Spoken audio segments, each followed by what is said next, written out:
Also, I suggest that before we continue in Tosfos, let's just highlight what we saw in Tosfos yesterday. We're on Daf Beis Amid Beis Ocean Nimtzu Islands. And we had two approaches to understand our Mishnah of Ocean Nimtzu Islands. And Rashi and Tosfos seem to both assume that islandess is Kedushay Tos, and that's what the Mishnah has in mind here. And therefore, Leah, the Erev of Reuven, is not married to Shimon. She doesn't fall for Yibam at all, because once we discover and we establish that Leah is in fact an islandess, then there was never marriage to begin with. She was not Eishes Achiv, she never fell for Yibam, and therefore Rivka, which is Shimon's other wife, falls for Yibam. She's not a Tzaras Erev. However, Tosfos has a problem with the sugya later on Daf Samach Aleph Amid Beis. In the case of a Ketana whose father married her off as she was a Ketana, and now her husband dies, and the Gemara establishes that Lo Choltzim V'lo Miyabmim, and the Gemara explains why is there no Yibum in this case of a Ketana, and the answer is because Shema Timtza Islands. This is a reflection of the Shita Rabbi Meir. Rabbi Meir holds Chayshin L'miuta, that even for a something that's statistically improbable was still Choshesh, and therefore she may turn out to be an islandess. So Tosfos asks the obvious question: what difference is there? If she's not an islandess, then she's Eishes Achiv b'makom mitzvah, and she falls for Yibum, and that's great if, in fact, Reuven would marry. If, on the other hand, she turns out, as it were, to be an islandess, then she was never married to the brother of Shimon, and therefore she's not Eishes Achiv. And as far as the Tsar is concerned, we have no problem, because either she does fall for Yibum, and that would mean that she doesn't turn out to be an islandess. She turns out, as it were, to be healthy, then that's fine. And then, of course, we have no mekatos over here, and everything should fit into place. That's what he calls in his language the Im Eina island is Shapir Miyavin. She does fall for Yibum. And what are you worried about? She may turn out to be an islandess. So if she's an islandess, then she was never married to Shimon. If she was never married to Shimon, Reuven has carte blanche to marry him. And at this point, Tosfos introduces two shitos, first Rabbeinu Tam and then Rabbeinu Avram, in order to answer this problem and explain the Gemara on Daf Samach Aleph Amid Beis. Rabbeinu Tam assumes that the Gemara on Daf Samach Aleph Amid Beis is talking about a case of Savar v'Kibla Alule. Shimon actually knew during his lifetime that Leah was an islandess, and he accepted it as such. And Tosfos quotes a Gemara in Sanhedrin that seems to give the same exact approach. And therefore, Rabbeinu Tam is of the opinion that when the Gemara in Sanhedrin says that we're concerned about the possibility that she may turn out to be an islandess, what the Gemara means is that she will be an islandess, and it's possible that her husband Shimon will accept the fact that she's an islandess. He will not activate his rights to claim mekatos, and therefore the Kedushin is Chal.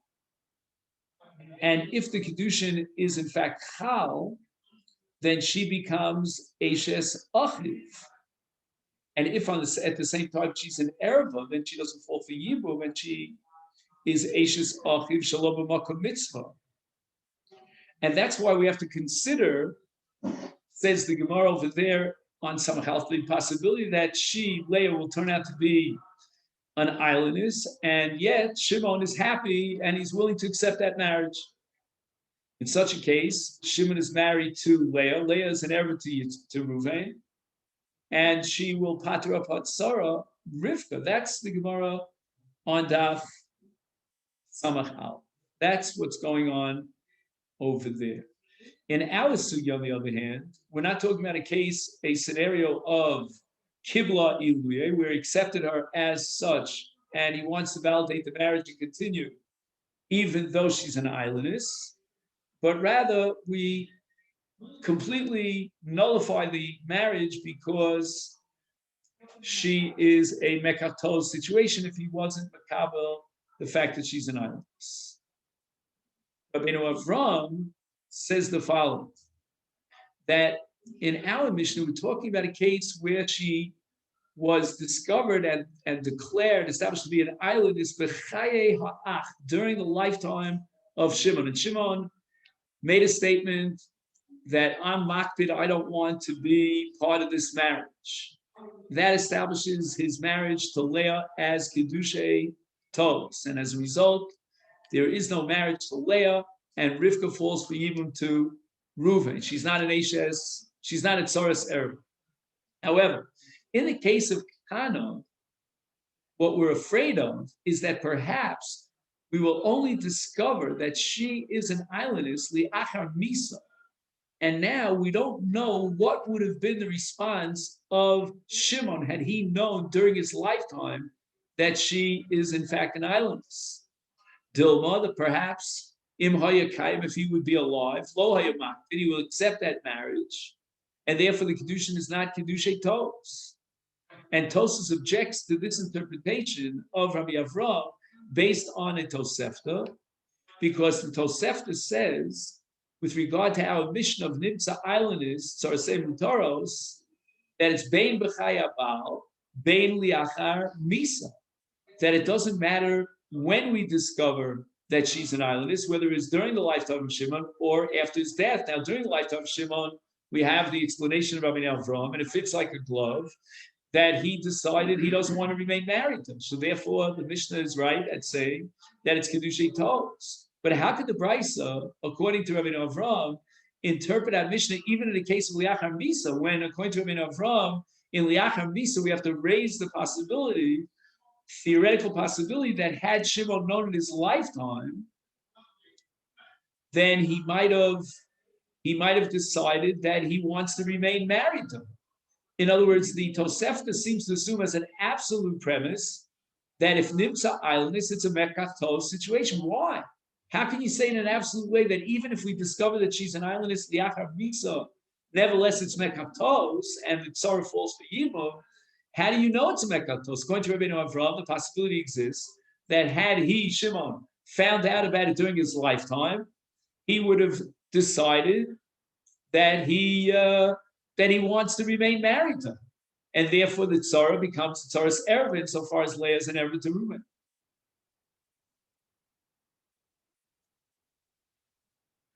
So that's the objection of Tosfos based on the Tosefta.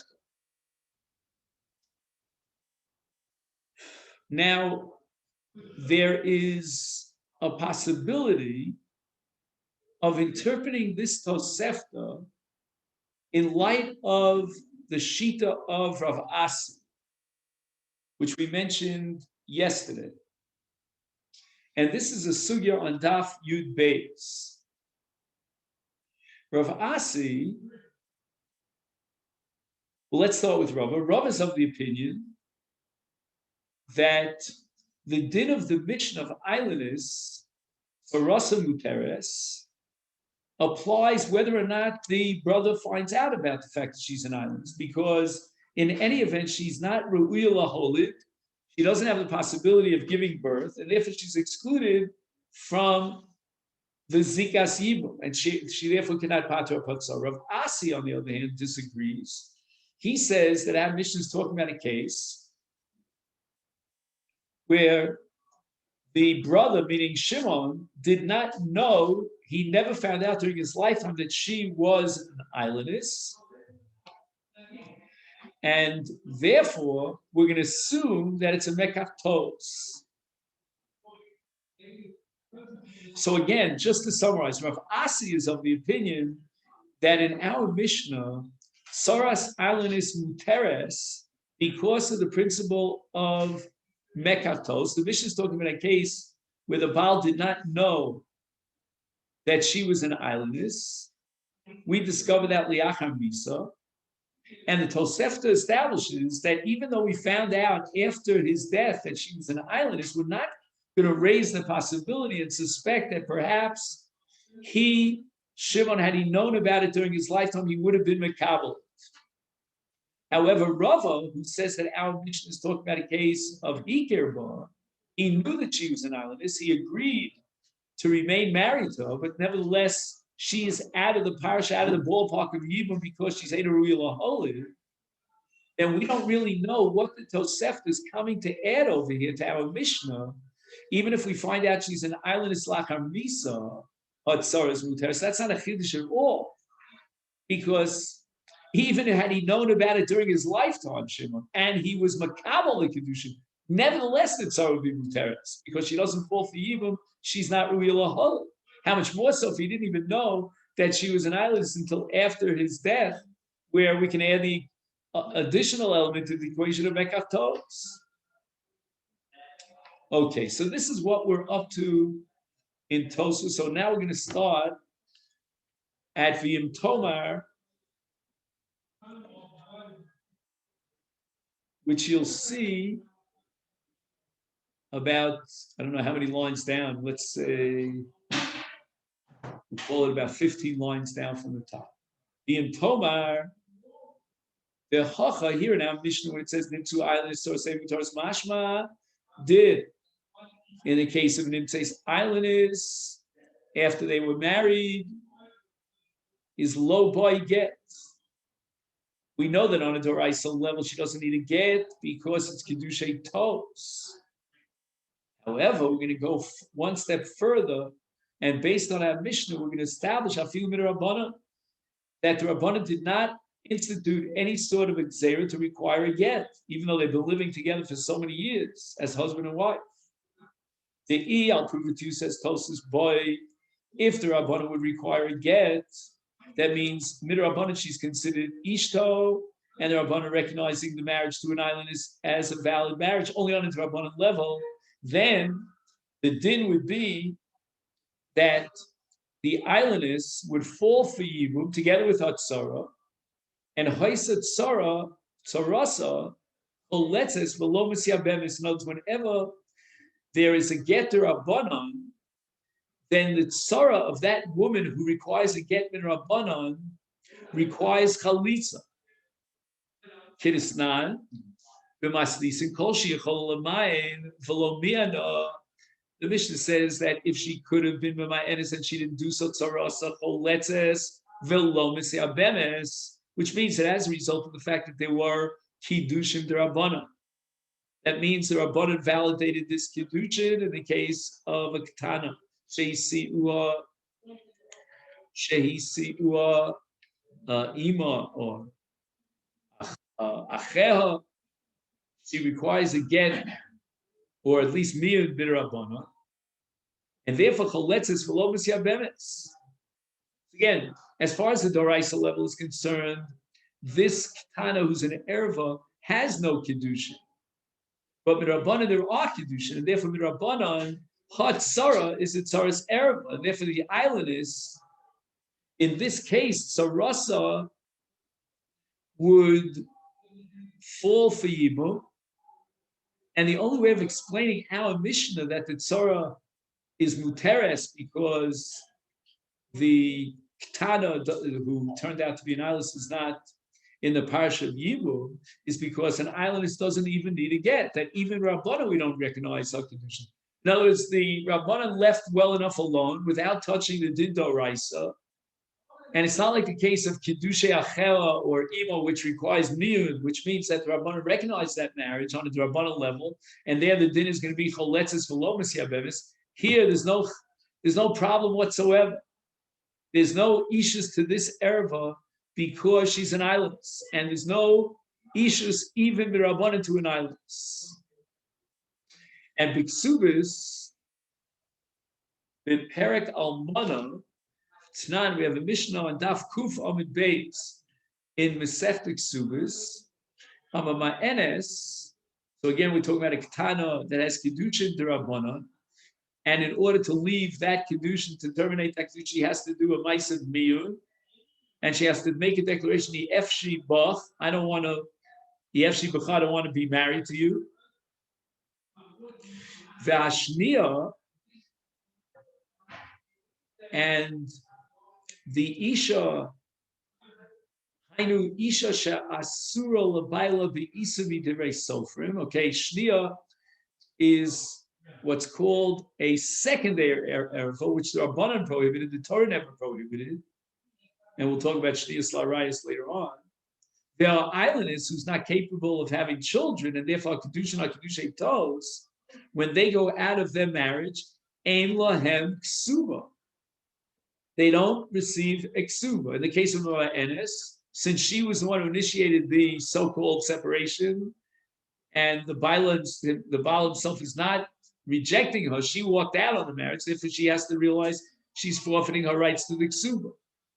In the case of a Shnia, there was a knas that the Chachamim said, we're not going to allow you to take the ksuba because this was an illegitimate marriage. In the case of islanders, her marriage is kiddushei tos, therefore she doesn't have any rights to ksuba.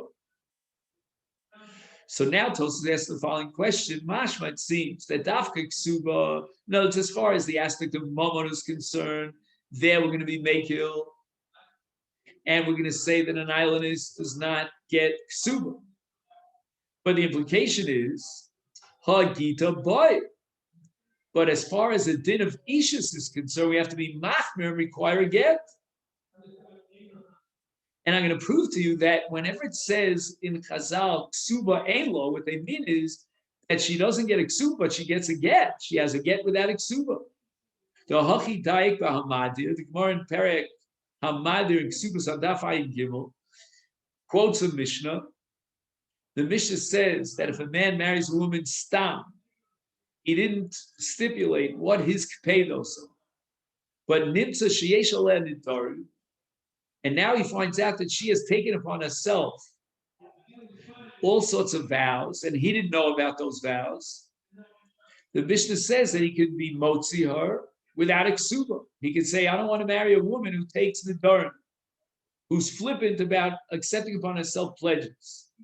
So the Gemara there in Perek Hamadir is Medayek. It says that she doesn't get ksuba, but implies that he has to give her a get.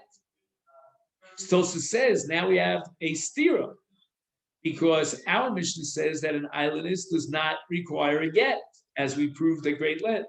The Sugin Ksuba says that it implies that an islandess does need a get. Because the Gemara Ksuba says that she doesn't get a ksuba, implying that she does, and we require that she receives a get.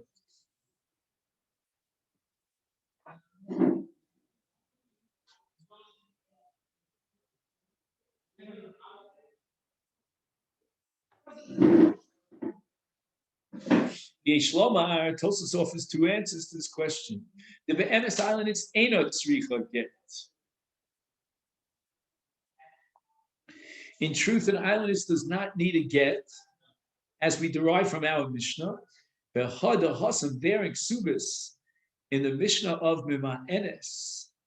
Nakat Halishna, it says Ein Lo Ksuba, which the means by implication that she does require a get. Mishum Delamatzi Leminka, it couldn't say explicitly the Einon Trichin get, that none of the above, these three women need a get. Mishum the Shnia, on the list is a Shnia La Arayos, the Ktani Beheja, it's written there explicitly. And her marriage is Midoraisa, a valid marriage. She certainly needs a get. A woman who's an Eishes Ishto Raisa, even if Rabbanan object to that marriage because they violated the Isur of Shnios, nevertheless you require a get to terminate the marriage. As far as Ksuba is concerned, the Rabbanan instituted Knas because she had no right to get married to him. She was a Shnia La Raisa, and the Rabbanan prohibited it. So she has to forfeit a Ksuba. But as far as Mima'enis is concerned, as far as islandess is concerned, then not only does she waive her rights to the ksuba, she also is in a marriage situation which doesn't require a get and is not even mirabban in a marriage situation. Then I'll prove it to you. The al karchach b'ma'enes lo boy gita. Right, the law of Mima'enes is that when she in order for her to terminate her marriage relationship, she declares miyun. Obviously, miyun is enough to break up that marriage, and she doesn't need a get. So we're going to say the same thing in islandess, and islandess doesn't need a get. Inami Tosfos offers another answer. We're not going to be medayik from the Mishnah that says ein lo ksuba. But again, she does require. No. That's not a fair diuk. Why? The ba'madir lo dayikach. The only reason why in the Gemara in Medayik in Hamadir Ksubas they were Medayik that she requires a get El Mishum de Reisha Ktani, because earlier in the Mishnah it says Hamakadich to each Almanacha Ein Oleh Nidarim. If he explicitly declared that I want to marry this woman because my impression is she doesn't have any vows, any pledges, any nidarim, and then it turns out that she has nidarim, Eino Mekudeshes, because she did not fulfill his condition. The Seifa, in the Seifa of that Mishnah, where it says that he married her without making any declarations, and then he finds out that she has nidarim, they say Shalobik Suba. Then the Gemara says, well, Ksuba Ein Lo, but get Yeshla. And the reason she requires a get is because he was Makadosh Stam. He didn't stipulate, I don't want a woman who's nether free. And it's always possible that this Kedushin is valid.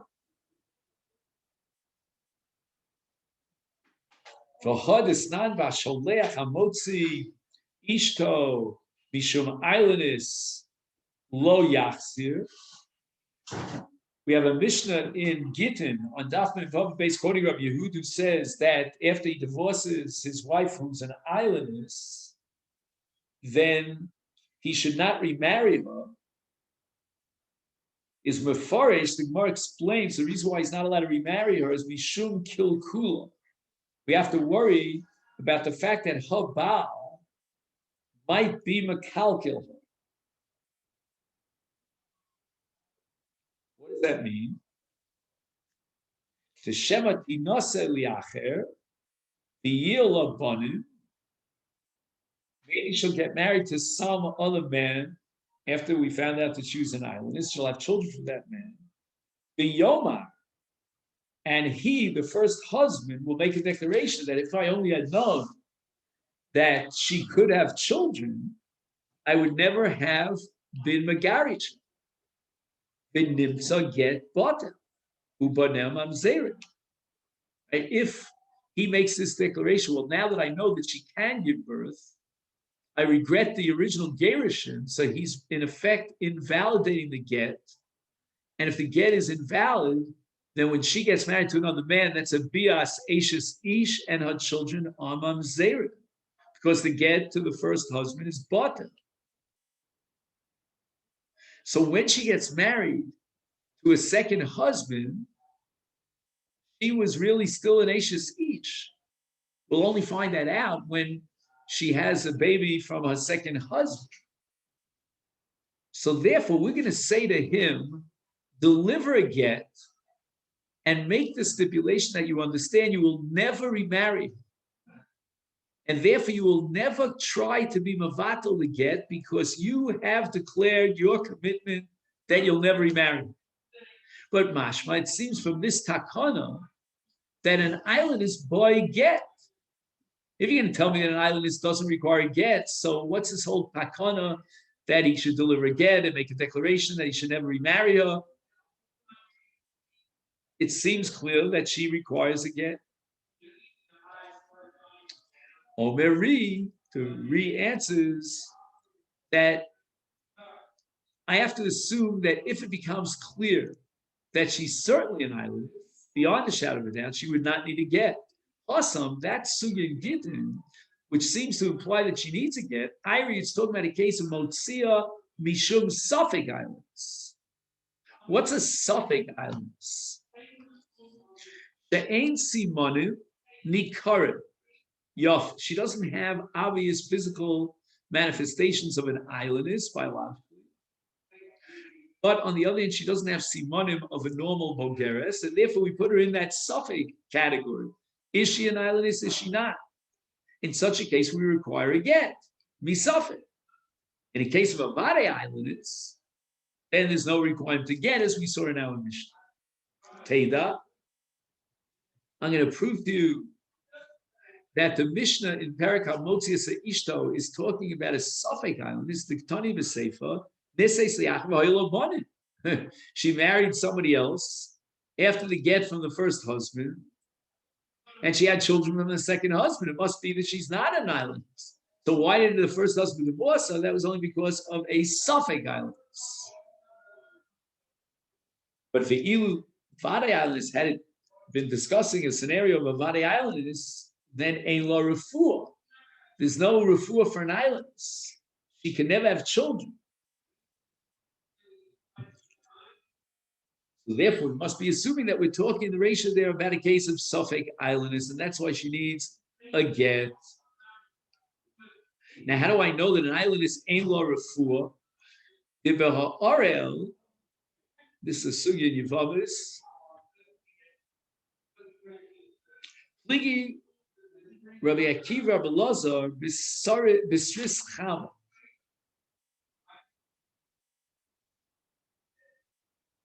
Which means that he was a saris from the time that he was born. And there's a machlokus between Rabbi Akiva and Rabbi Lazar about the status of the sris chama legabe yibum. Ha'im choletz. If he was a yavam, should he implement chalitza? Becholtzin liishto. When the brother dies, the brother of this sris chama, and leaves a wife, he has no children, is Rabbi Lazar holds cholet becholtzin liishto. Even though, again, right now, at this point, he's a sris chama, and he's not in the parsha of Yibum. Nevertheless, Rabbi Lazar requires chalitza. And why is that so? Because kevan sheyesh lo refuah. So the Rabbi Akiva holds that he never had a shas hakosher. He never fell for Yibum. Therefore, he doesn't have a requirement of chalitza. Or if he dies, his wife doesn't need chalitza. But Rabbi Lazar is worried about the possibility, considering that he may have a refuah, and therefore we require chalitza.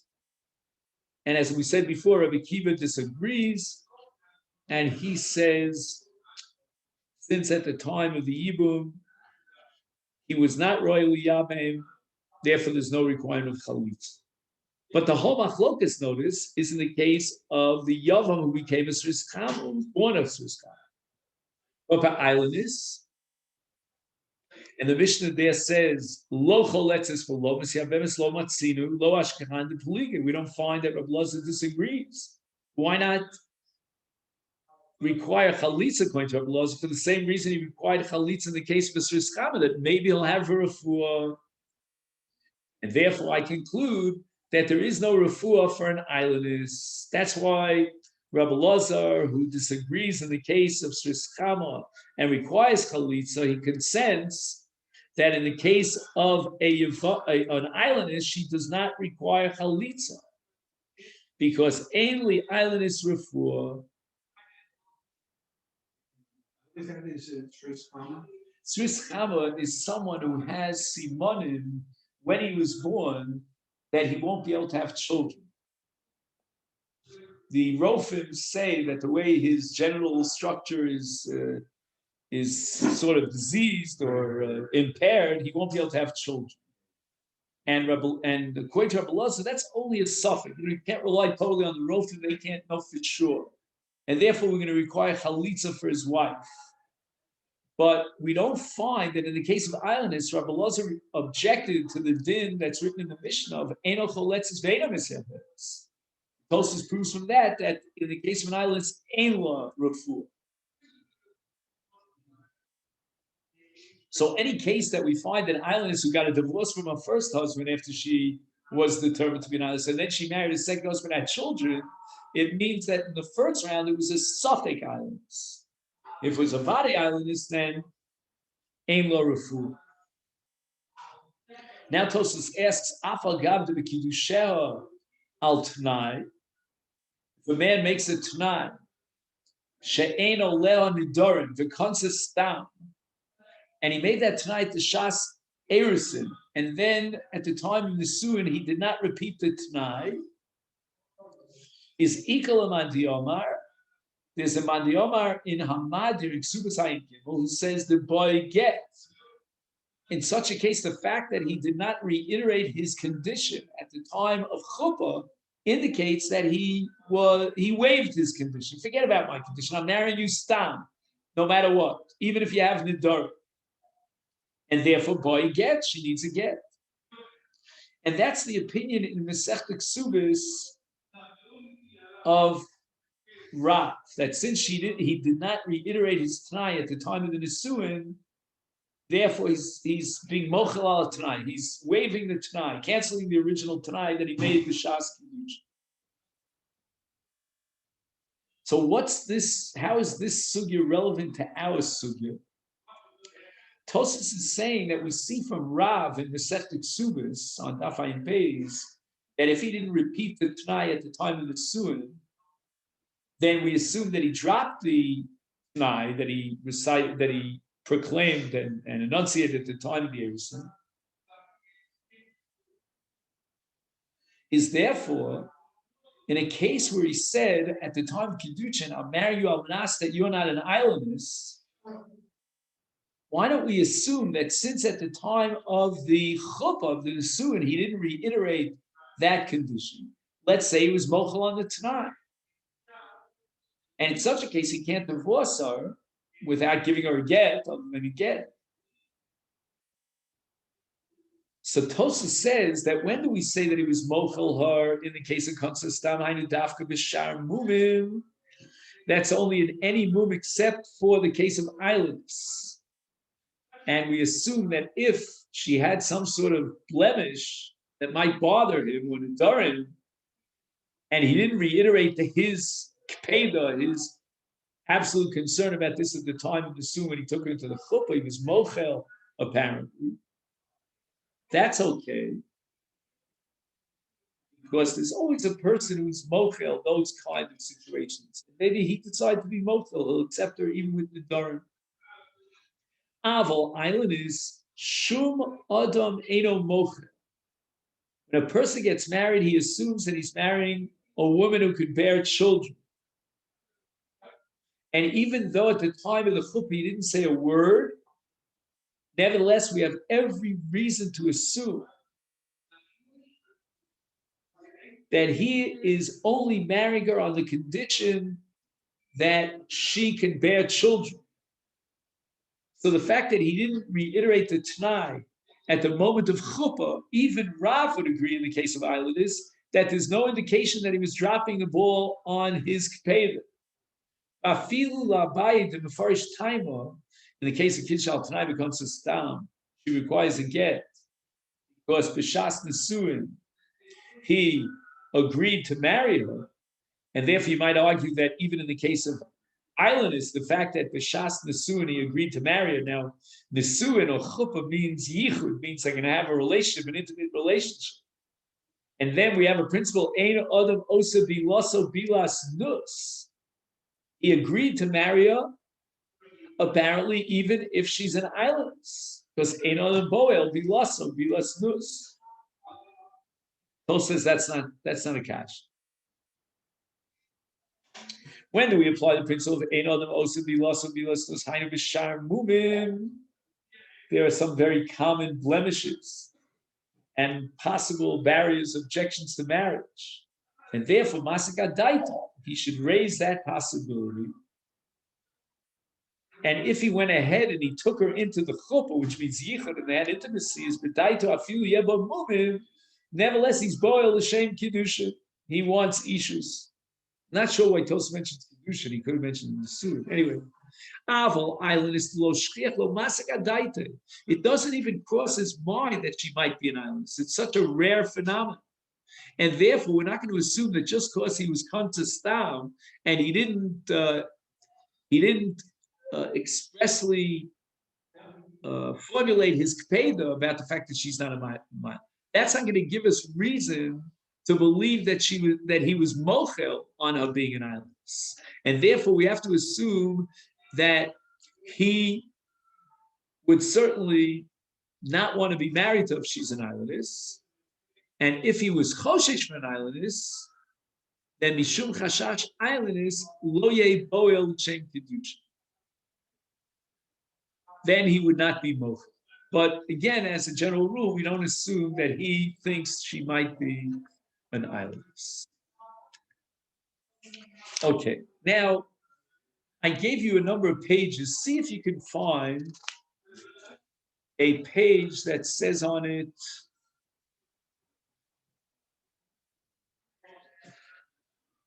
Vav. So we're not going in order because I gave you Dal and Hay and Vav. So take a look at Vav.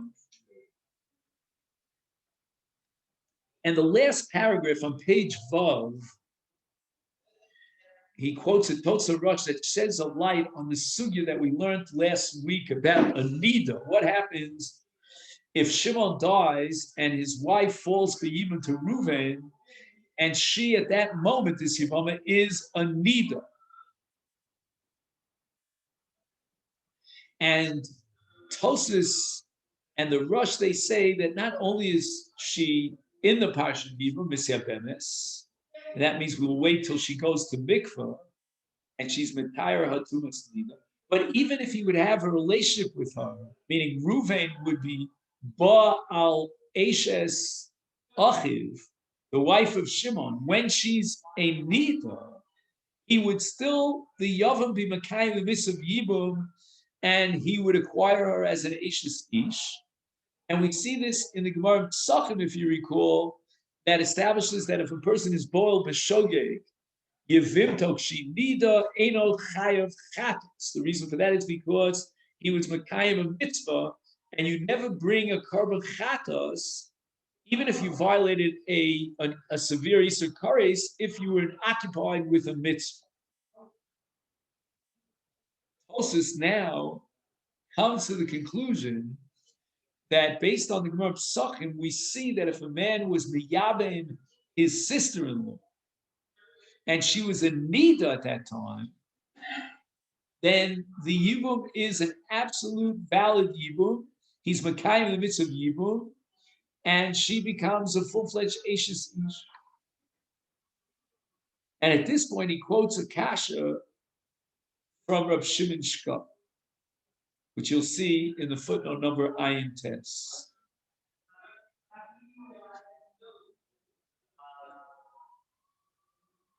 The man is having a beer with a nida who's an Isur Kares. Hello mitzvah baba verahi. If a man steals a lulav and he takes it on Yontif for the mitzvah of lulav, he's not makayim the mitzvah of lulav. The avera itself negates and undermines the mitzvah. Here too, the avera bias nida should undermine the mitzvah. And therefore, if there's no mitzvah of yibum through this beer, then how can it be kona her as his wife? The kinyan here is a kinyan beer, right? Normally, a woman is miskadeshes b'shlosha drachim, kesef shtaru beer, but not in the case of yibum. In the case of yibum, the kedushin is effectuated by beer. But how can the beer effectuate a kinyan issues if that beer is not a kiyum mitzvah because we have a principle called mitzvah baba veralav mitzvah?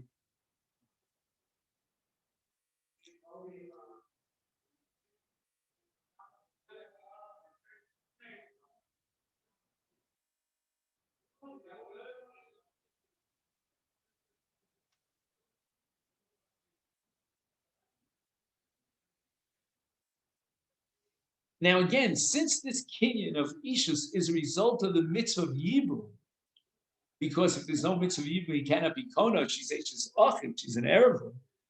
Then, if the bia is not a mitzvah, then he cannot be kona. That's what it says over here. So this is the kasha of Reb Shimon Shkop. I would suggest the following answer. Mitzvah ba'avera means that you have one action which is both an action of a mitzvah and an action of an avera. If it's one ma'isa, now when we talk about a Maisa mitzvah, we could actually divvy up the entire constellation of mitzvahs into two categories. There's a mitzvah where the Maisa mitzvah is identical with the mitzvah.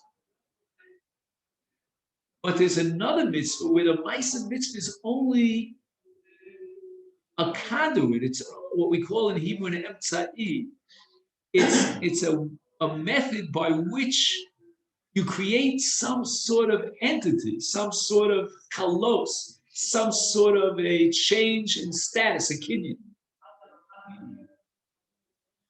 And my Rebbe, Rav Soloveitchik, used to always talk about these different categories of mitzvahs. Like, for example, in the case of lulav, the mitzvah begins and ends, it exhausts itself in the Maisa mitzvah. But not so in the case of Kiddushin. The Kiddushin is not the Maisa mitzvah. The Maisa mitzvah is a way, is a method by which he achieves the goal of Ki Yikach Ish Isha.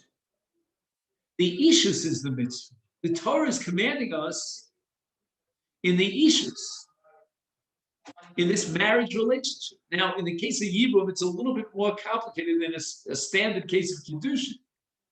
Because in the case of Kiddushin, I'll prove to you that the Maisa Bia is only a conduit to the Kiyum mitzvah, which is the Ishus, because he could have done it otherwise. He could have given her kesef or shtar. So we have no reason to identify the Maisa Bia as the mitzvah itself. The Maisa Bia is one of three possible methods by which he creates Ishus.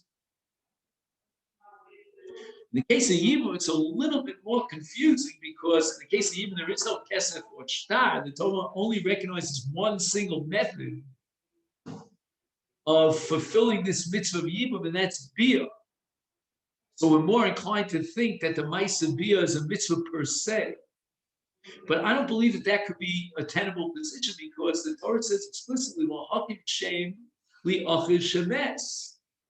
we want to create through the Zika a Maisa Bia that will complete the Ishus that's already chal immediately with the death of Shimon.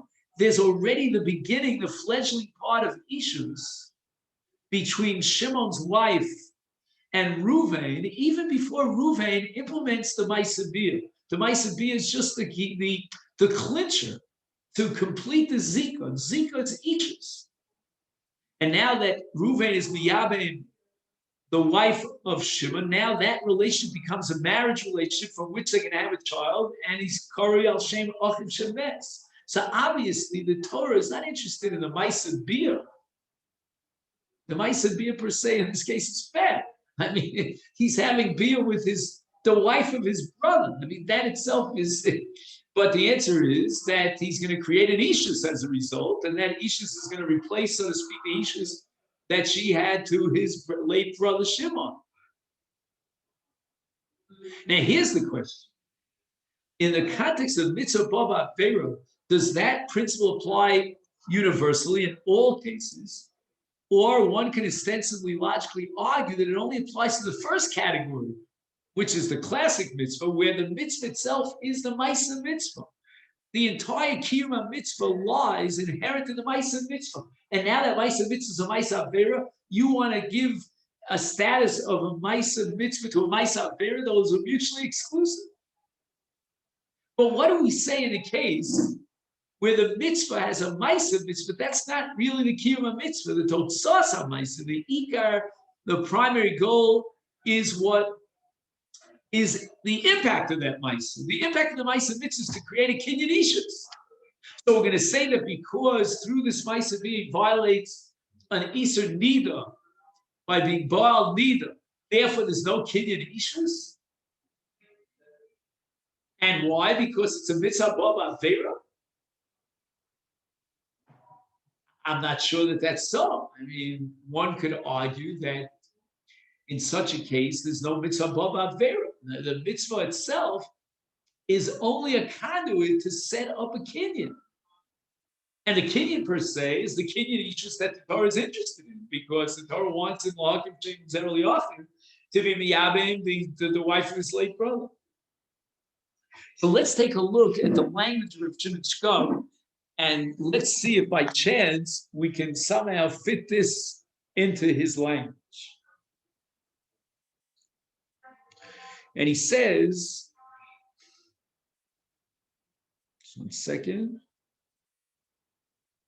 On the third line, mitzvah bava vera hirak b'makom chetachlis ha-mitzvah hi etzem ha-maisa. Oh, he says it in different language, but I think it's conceptually it's the same idea. The purpose of the mitzvah, the goal of the mitzvah, is the maisa mitzvah, like lulav. Shebo, meaning inherent in the maisa mitzvah, naseis havera. The maisa mitzvah itself per se is a maisa havera. Avol b'yibum, af she'ein ha-mitzvah kayemes ela al yedei bia. Certainly, the kiyum mitzvah of yibum depends upon the bia. But mikol makom, ein tachlis ha-mitzvah, I would say kiyum mitzvah in my language, be etzem maisa bia. Ella b'totzas ha-maisa sheniknes lo b'meshenaseis li'ishto b'bia zu ub'totzas zu. The fact that now Shimon's wife is now going to be married to Reuven after Shimon's death without children. Ein bo shum avera. That's not a chalos. That's not a kinyan which the Torah would object to. Sharei ein kavanas haTorah b'isur nida limnoa es l'kichasa leisha. The Torah doesn't have in mind that just because she's a nida, therefore he should marry her. The Torah is only saying that right now, we put everything on hold and we freeze it and we wait until she comes out of the mikvah. But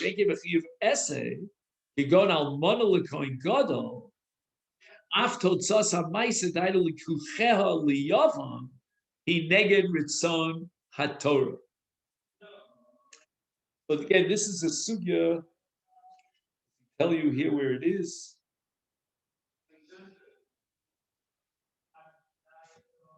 I'm not sure where the sugya is of almana l'kohen gadol, but let's say an almana falls for yibum to a kohen gadol. That's called chayvei esay. The Torah says for who each of b'psulei yikach. And in this case, the Torah does not want the kohen gadol to be married to an almana. That's a gavaldig chiddush of Reb Shimon Shkop, that even the totzas hamaisa is against the will of God.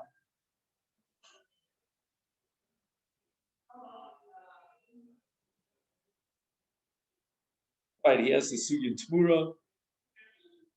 V'yeshe kasvu shebiyibum lo shayach klal zeh shel mitzvah b'avera mishum shelo nemar din zeh. This principle only applies halav b'mitzvos she'ikaron b'guf ha'pu'ula kegon shofar v'lulav. Again, in shofar, I don't think we apply mitzvah b'avera. Not mistaken.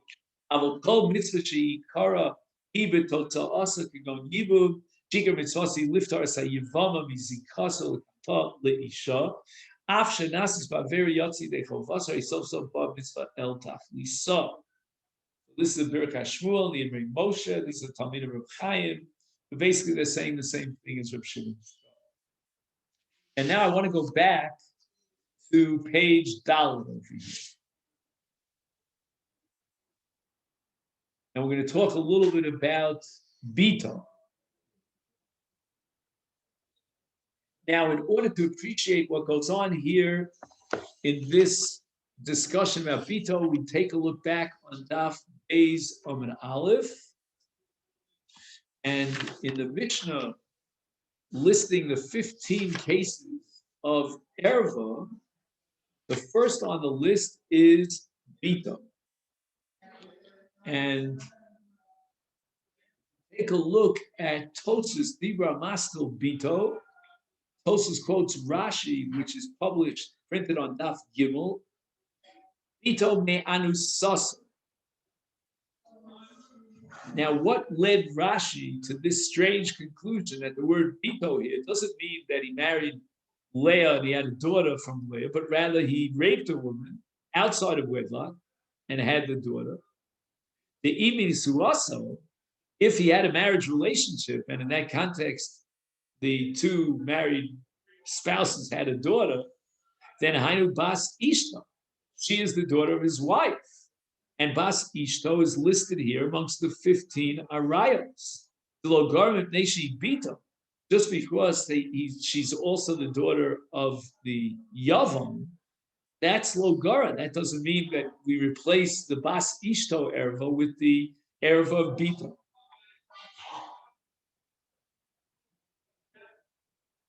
Okay. Now, there's a lot more to this Tosfos, and we'll get back to that hopefully later. But first, I want to present you a shita of the Paras Yosef. Now, I never knew who the Paras Yosef was until he tells me here it's the Bala Pri Megadon. And I have to tell you that from my limited experience, the Pri Megadon was a tremendous lamb. I mean, very much along the lines, the Derech Halimud that Reb Chaim was propagating. I was unaware of the fact that he authored another book by the name of Paras Yosef. Now, it seems that what we're going to hear from the Paras Yosef is also coming from the Aruch LaNer. I think they were contemporaries, say 1820, of Yaakov Etli. Now, in order to appreciate what goes on over here, we're going to give a little bit of an introduction. There's a machlokes later on Daf Tes Amud Beis between Rav Yehuda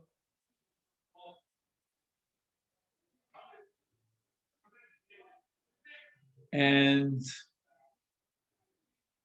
who is the other man? I think it's Rava, if I'm not mistaken, about the following issue. Does our Mishnah, which mentions absolutely no dissenting opinion, indicate, should we conclude and assume that our Mishnah is quote unquote the Pluta Loka Mairi, which means that our Mishnah will not mention any erva whose status depends upon a machlokas tanon. The 15 categories, according to one man Diyomar, in the Gemara later on in Daf Tes, are all categories of arayos that are clear and not subject to any debate. They're unanimously voted in and affirmed as arayos. Rabbi Yehuda, on the other hand, the Amora Rabbi Yehuda, is quoted as saying that Gam b'machlokes kamayr, that our Mishnah could be interpreted as reflecting one particular opinion in the Tanoim that is a subject of disagreement, and there are Tanoim who have a dissenting view. Okay. Now, what the Paras Yosef and the Aruch LaNer are going to do is based on this shita of Rav Yehuda. Rav Yehuda says that you can interpret the Mishnah as referring to an erva whose status is questionable, whose status is debatable, whether she is an erva or she's not, is a machlokas tanam. Based on that, we can talk about what's called binisuin kamairi bionsim lo kamairi, which means that Rabbi Yehuda makes a statement on Daf Tes Amud Beis that our Mishnah is talking about nisuin and not onsim. And Rashi over there on Daf Tes Amud Beis says explicitly that Rabbi Yehuda, when he says binisuin kamairi ba'onsim lo kamairi, is referring to our Mishnah, which means that Rashi is contradicting himself, because in our Mishnah, Rashi says that Bito is a case of Anunsasa. And yet, the Gemara quotes from Yehuda saying, B'nesuin kamayri, but on some low kamayri, and Rashi interprets that to refer to our Mishnah. So that means that our Mishnah is talking about a case of Nesuin, and only a case of Nesuin. All the cases in our Mishnah are only a case of Nesuin, not Onsin. How do we reconcile the two Rashis?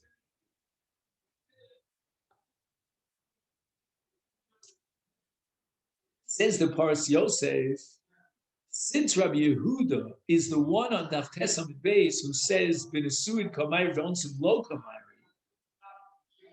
then we can allow ourselves the possibility that Rabbi Yehuda's statement in interpreting our Mishnah reflects one sheet in the Tanoim about which there's machlokas and there's a dissenting view amongst the Tanoim, because Rabbi Yehuda holds that our Mishnah talks about cases which are subject to a machlokas.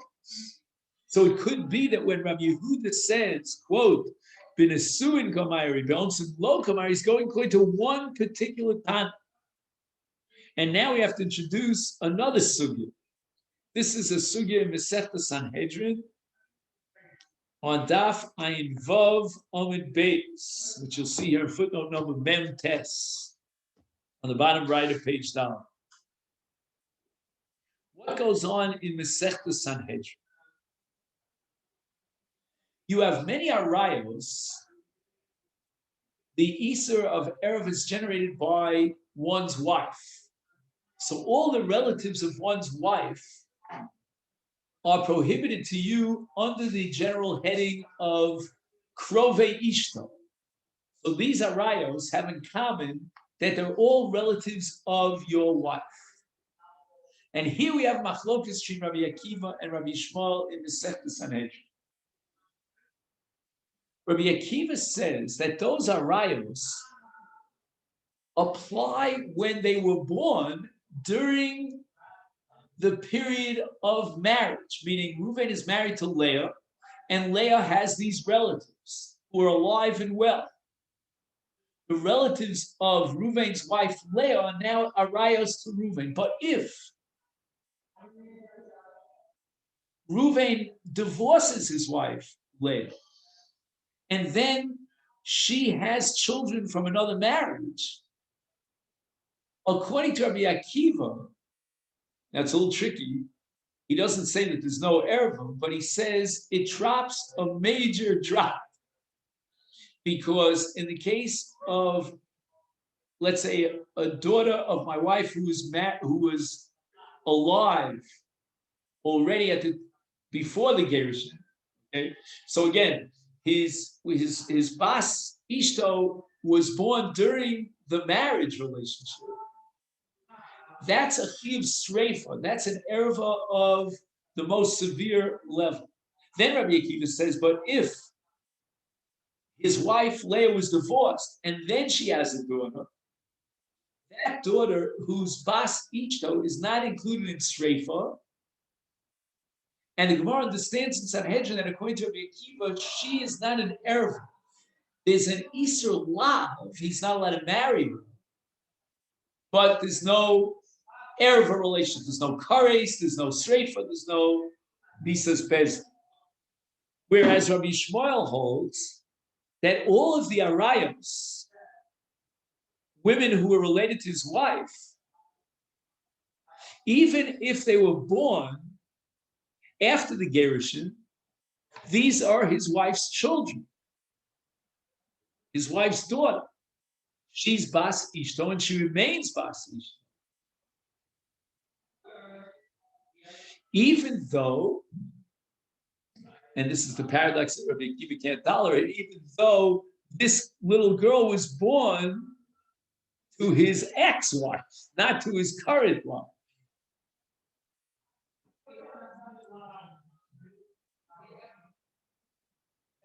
He says the following. Yitachen, this is in a paragraph of Kosvu about 5 lines, 6 lines down. Yitachen shetia bas ishto, velotia ela ervas bito, velo bas ishto.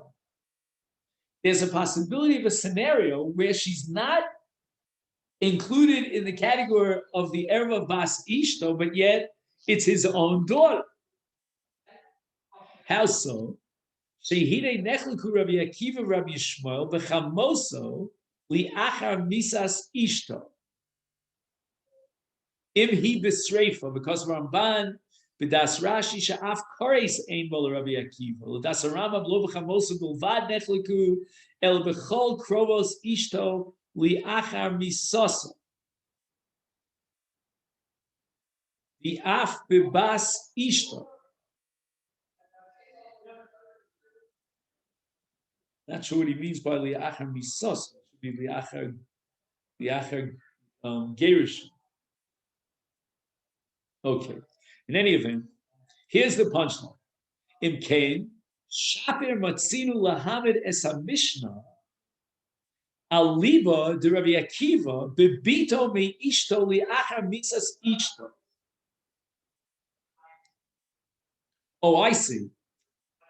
Oh, I made a mistake. Forget about gerushin for the time being. We can get back to that discussion. But what happens if a man loses his wife?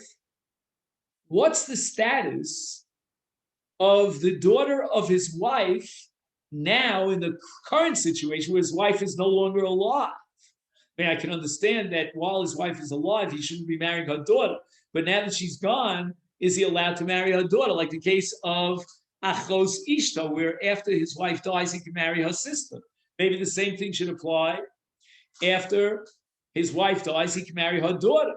And Rabbi Akiva holds that she's no longer Bisreifa. And the Ramban says she's not even included in the Nisur Kares, according to Rabbi Akiva. And again, we're saying that according to Rabbi Akiva, that applies straight across the board to any relatives to his wife. Those relatives who during the lifetime of his wife were Bisreifa, now they don't even have an Isur Kares. Is therefore Ein Bo P'tur Ervas Bas Ishto. Therefore, after his wife dies, the daughter of his wife is only an Isur, but it's not an Erva. And that's why, according to Rabbi Akiva, you could have a scenario where a woman is Bas Ishto. I'm sorry, where a woman is not Bas Ishto, but only Bito. And therefore, Rashi is not justified. There's no compelling reason for Rashi to say Anusaso. It could be that he married this woman, they had a daughter together, and this daughter, after his wife dies, is no longer included under the Erev of Bas Ishto, and she's only under the Erev of Bito. But now, we have to indicate that the Mishnah might go according to Rabbi Yishmael.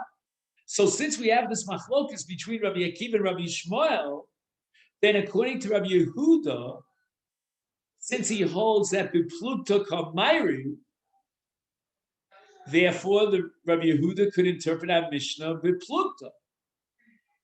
And therefore, he's going to have to assume Binisuin Kamairi, the Onsim Lo Kamairi. But according to Abaye, I didn't know, I said it was Rava. It's Abaye who disagrees with Rabbi Yehuda and holds Biplukta Lo Kamairi. Therefore, whatever it says in our Mishnah has to be universally, unanimously accepted. Mishnah Bakaf, Sharei Rabbi Yishmael, Af Bito Liachar Misas Ishto Hi B'Sreifa, Im Kein Lo Yimotze B'Bito Minisuaso, Jalote Ervis Bas Ishto. Ulashita Zu Pirish Rashi. Rashi wants to square with Abaye. And therefore, our Mishnah has to be talking about Anusaso, because if it's talking about Nesua, then according to Rabbi Shmuel, by definition, in Nesuin, she will always, always, always remain Bas Ishto, and if I don't need Bito, you're going to have to, Rashi is compelled to introduce Anusaso. Masha Enken, according to Rabbi Yehuda, because Rabbi Yehuda can interpret that Mishnah according to Rabbi Akiva, therefore we don't have to introduce Anusaso, because even in the case of Nisu Aso, there's a possibility of Bito without the Erva Bas Ishto in event that his wife dies. Okay, if you get a chance to go over this, because we ran out of time, I want to do a chazorah, but it's a beautiful piece. So if possible, we'll try to pick this up tomorrow. And we've done pretty much Daf Dalet and Hey. And now we can go ahead. I know, we did not do all of Daf Hey. Actually, we didn't finish Daf Dalet either. Now I realize. Because we have another paragraph on the left column of Daf Dalet. Ha'im bas ishto shenodu aleachar sheniskarch minu asurul. That's the case that I mentioned before. And then Belinetta will do the paragraph here on the bottom of page A, which is called Madua Ishis Ofid Me'imo Potra Ptura Michalitza V'Yibum. Let's just make a note of where we got up to here on pages Dalet and okay, then this is a lot of fun. Very good. Shkutz. Everyone should have a great day.